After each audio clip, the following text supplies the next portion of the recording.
All right, so welcome everyone, and thank you so much for taking the time to come join us tonight. I am super honored to be on this Zoom with two other amazing women to share our Meant for More journey. My name is Lauri Aigner. I'm a National Marketing Director with the Juice Plus Company. I live in Steamboat Springs, Colorado. I am a mom on a mission. I'm a wife and also a mother to one child, my son named Gabe. He's 17 and he plays competitive hockey. So we are a hockey family. And I am joined here tonight by a tribe of people that are all on the same mission of inspiring healthy living around the world. You know, I partnered with this company almost 14 years ago. And what I have found to be so valuable about, partnering with our company is that anyone from any walk of life can join us to share our mission and our opportunity at whatever pace they desire. So the one thing that we have all discovered, those of us that are on this mission, and is that, that's what unites us, is that we all have the desire or have felt the desire for more. So tonight we're going to be answering 4 questions, which are what made us feel that we wanted more, like when did we recognize that? The second question is, what obstacles did we overcome or are we still overcoming on this journey? What stories have we told ourselves along the way? And the fourth question we'll answer is, what do we see for ourselves now? So I don't talk about this very often, this next piece, just because of a story that I made up around it, that it was too boastful for me to talk about. But from a very, very young age, I have always had this deep knowing in my heart that my purpose on this planet is to do big things. And while I'm grateful for the loving household that I grew up in, my parents weren't talking about living your best life or having a positive mindset.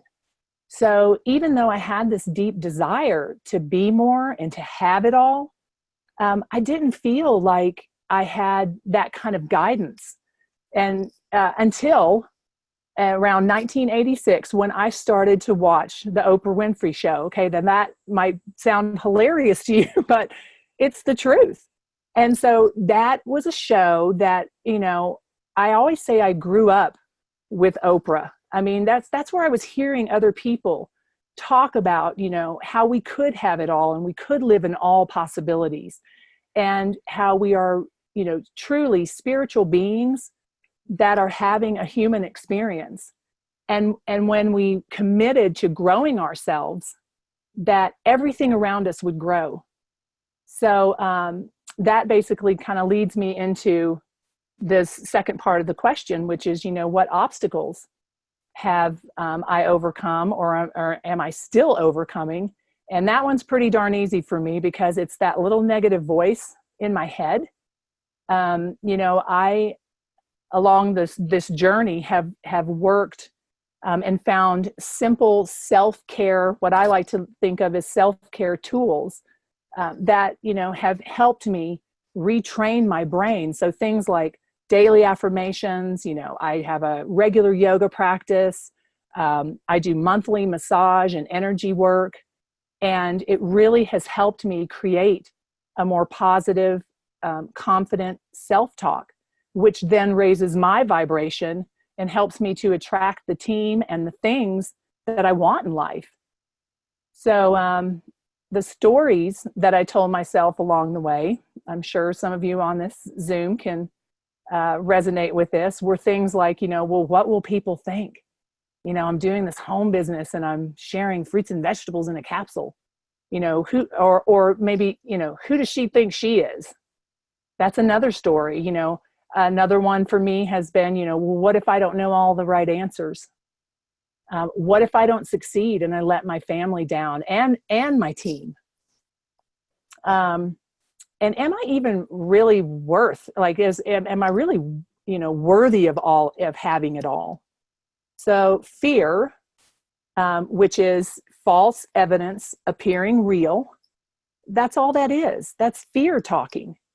So fortunately, What has always kept me moving forward is that the result of me staying in the same place is even more terrifying to me than getting out of my comfort zone and growing. So what do I see for my future?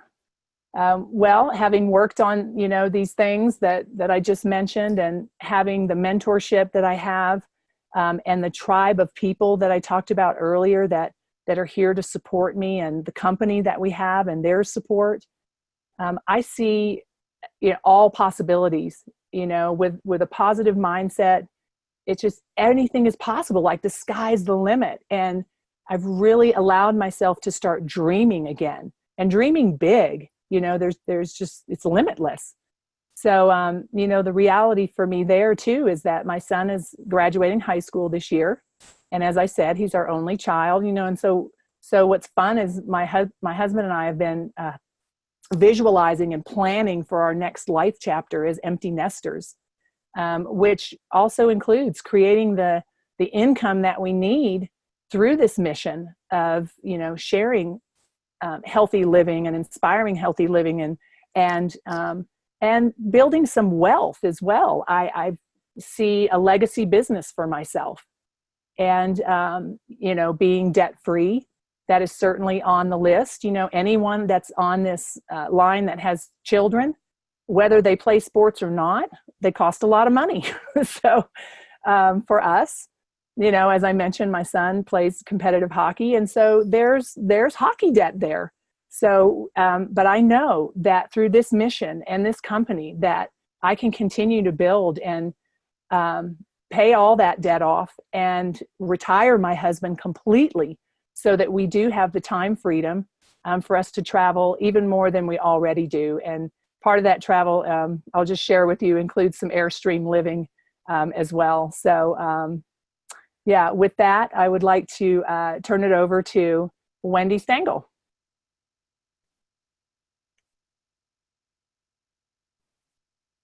Wendy, you'll see, unmute yourself. Oh, there you go. Oh.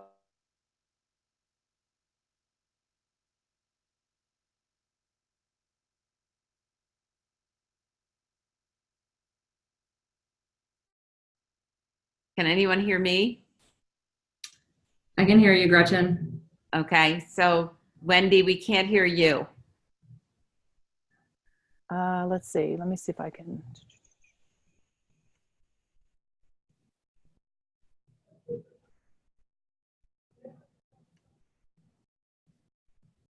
Why don't we go ahead? Let's go to Andy, and then Wendy, I think you're going to have to log out and maybe log back in. Yeah, so go ahead, Andy. Yeah. Your volume is up too. It might be her volume, but Wendy, it might be that some other app is using your microphone. So you might even want to just shut down real quick and then log back in. Because that's what I've had to do, is turn the whole thing off. So I'm Andy Kennedy, and I am also in Steamboat Springs, Colorado. And these were really interesting questions for me insofar as, getting vulnerable. And digging a little bit deeper. We're all taught to kind of share our story. And I think that what's really cool about these questions are that they really have us dig a little bit deeper on what all of this has meant for us, which is so cool. For me, when I like Lauri, didn't really grow up in a house where we were sort of mission driven. Or purpose driven. We were maybe financially driven or travel driven, or it was, I don't want to say it was a selfish house, but I'm an only child. And so I grew up a little selfish. And I remember the moment that I realized I was meant for more, because I was an art student and got out of college and didn't really I didn't feel like I had a purpose. And then I met Craig, who's my husband. He's on the line, and I started traveling together. And Craig is a wheelchair user. He's an athlete and an adaptive go-getter. And we traveled to Alaska together, and we realized that there was not a lot of information for people out there with as far as travel tips or even correct information about accessibility. So I started feeling into living a mission a lot sooner than joining the Juice Plus business. But funny enough, where that journey took us, we started our own company. We wrote guidebooks. We preached the talk of accessible travel out on the road, and it kind of got us nowhere financially.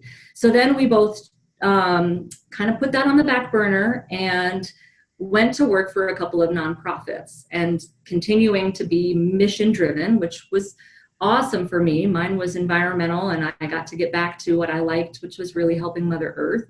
But I hit a cap pretty quickly. And I was really looking for something bigger. I was looking for something that, first of all, helped my finances better, and same with Craig.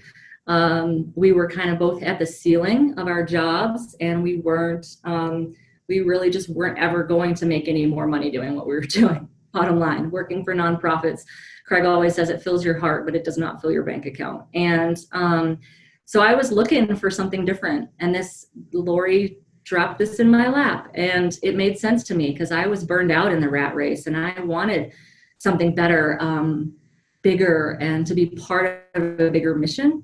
So that was great for me to be able to shift from already knowing that I wanted to be part of a mission, but not necessarily being supported by such an amazing company and backing and community and network and all of the things that this Juice Plus company gives me. So that is that question for me. The obstacles that I had to overcome are the obstacles that everybody probably has to overcome.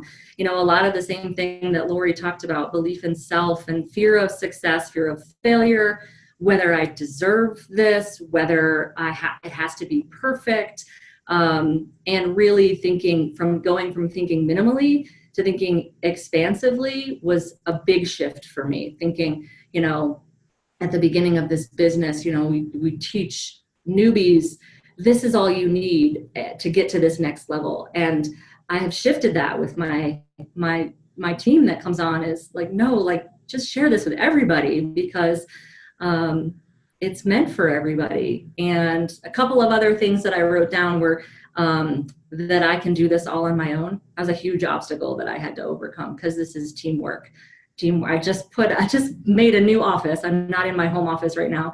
I'm in my mountain office. And if I could turn it around, you guys could see the night skiing going on at Steamboat right now. But in my home office, I just put a big wall sticky that says teamwork makes the dream work. And then the stories that I told myself along the way were that it needs to be perfect, that I have to do it fill in the blank. We've got so many amazing people that we can model. And I think that that's something that I had to learn, was that I have so many great examples, many of whom are on this call, that I can model, but I don't have to do it like they did it. It doesn't have to look like that, or be that fast, or, be built with social media, or, be built to, I'm not a mom. So, there's all of those kind of stories that go on in my head of, oh, well, I can't do it. Craig just rolled into my office. Thanks, baby. Teamwork makes the dream work. So, there are a lot of stories. The other story that I wrote down was that I can't have a big team because I can't manage a big team, right? And so as soon as I shifted that shitty first draft of like, I don't have to manage my team anyway. So, lots of stories. And then what I see for myself, a lot of the same things that Lauri said, right? Legacy and limitlessness and more than I ever dreamed possible. Travel with my sweetie, and that gets me all verklempt. So I'll stop there. Thank you, Andy. Thank you for sharing your heart. We really appreciate you. So Wendy, did you make it back on? You might have to mute I should yourself. be all set. Can you hear me Yes, now? girl. Yes, we can All right. hear you. Wonderful. Okay, well, thank you for having me on. So my journey with all of this started about 14 years ago.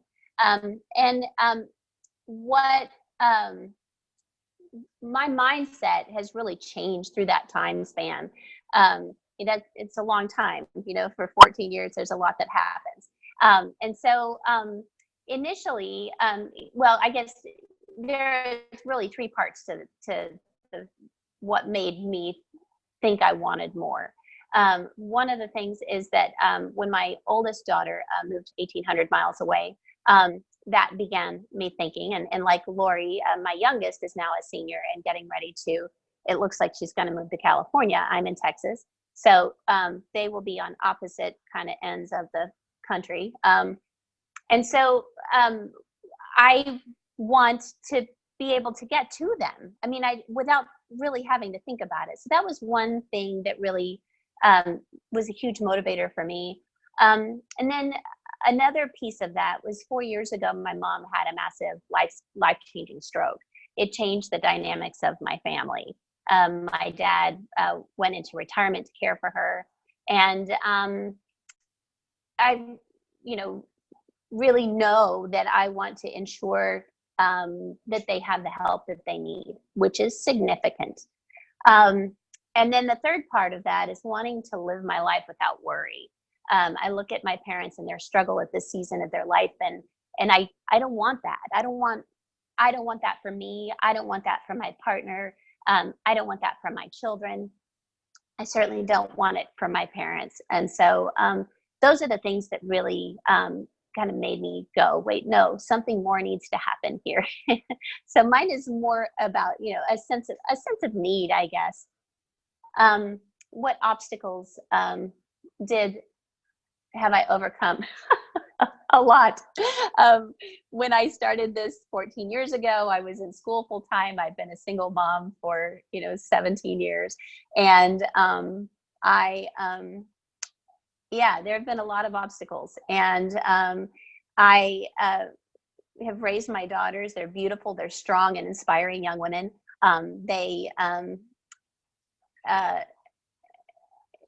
I've slow tracked through this business, and that to me has really felt like a major obstacle.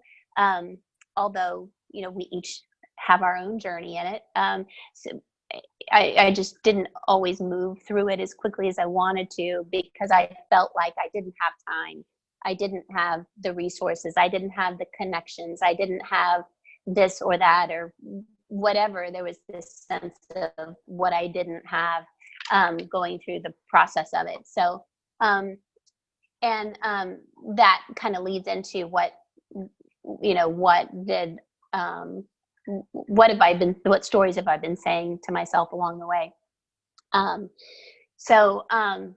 Really not having the right environment or whatever the case may be, and it's changed over time. And the truth is, we each have our own journey here, and there's no one way of doing it, which is part of the beauty of it. It really meets us where we are. And there's been peace in that, especially in recent years for me, because this has really become something that's growing into something sustainable. Where do I see, what do I see for myself now? I mean, so many things. I know I want, like I said, I want better things for my family as we grow older together. I want more resource. I want access to more resources. And I want to be able to thrive. But I want that not just for me and my family. I want it for others. I talk to people every day. I meet people every day that are in different situations that are like mine at one point, that are different from mine. Everyone has their own struggle. And I know that it can play such a positive role in creating a foundation of stability, whether financially or for our health or whatever the case may be. I know it's there. And that's really powerful for me, because that's something I don't ever question. Even in the moments where I think, gosh, I wish this would move faster, I don't ever question that it is sustainable, that it is good, and that we are doing good in this work for the people around us. I have fallen in love with this company and what it does to give back. And I think that's really an important piece. As I grow older, that I'm able to do good for the world while doing good for my family. Awesome. Thank you so much, Wendy. I really appreciate you coming on and sharing your heart as well. And I hope that all of you enjoyed our stories tonight, and maybe you heard something that resonates with you as well. And, I encourage you, if you did, and you want to take a closer look at, what it is that we're up to and this mission that we're on. And because it's so important, inspiring healthy living around the world. The one thing too that I would love to leave you with is that the president of our company, Jay Martin, he says that, we're not trying to be the best in the world. We're trying to be the best for the world. And if that is a place where you feel like you can hang your hat, like we all have, we invite you to come and take a closer look and just share what your vision is and your heart around your life and what your dreams are, and know that you have a tribe of people that you can join, and we can all do this together. So I appreciate you all, again, just coming and taking the time this evening to come and support us and hear us and learn a little bit more. So everyone, have a great evening, and thank you again. I'm going to unmute everyone.